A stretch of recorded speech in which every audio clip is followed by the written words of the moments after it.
Welcome friends. Mahanadi நாளைக்கு எபிசோட்ல பார்த்தோம் அப்படின்னா, காவேரிக்கு இப்போ சிவியரா ஃபீவர் அடிச்சிட்டு இருக்கு. காவேரியோட முகத்துலயும் கொப்பளம் கொப்பளமா இருக்கு. அத பார்த்தா காவேரியோட அத்தை சொல்றாங்க, ஒருவேளை இது அம்மா மாதிரி தெரியுது அப்படின்னு சொல்றாங்க.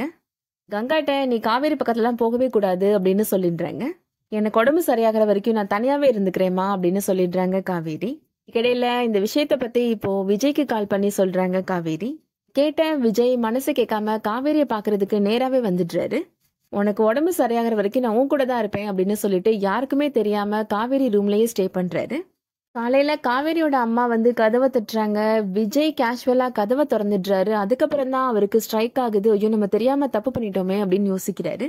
அவங்க கண்ணில் படாத மாதிரி கதவு பின்னாடி ஒளிஞ்சுக்கிறாரு விஜய். பார்த்த காவேரி என்னடா பண்றது அப்படின்னு திருதிருன்னு முழிக்கிறாங்க. ஏதேதோ காரணம் சொல்லி இப்போ சாரதாவை அங்க இருந்து அனுப்பிடுறாங்க காவேரி. இங்க இருந்து கிளம்புங்க, நான் என் உடம்ப பாத்துக்கிறேன் அப்படின்னு சொல்றாங்க காவேரி. உனக்கு முழுசா குணமாகாம நான் போக மாட்டேன் அப்படின்னு விஜய் முடிவா சொல்லிடுறாரு.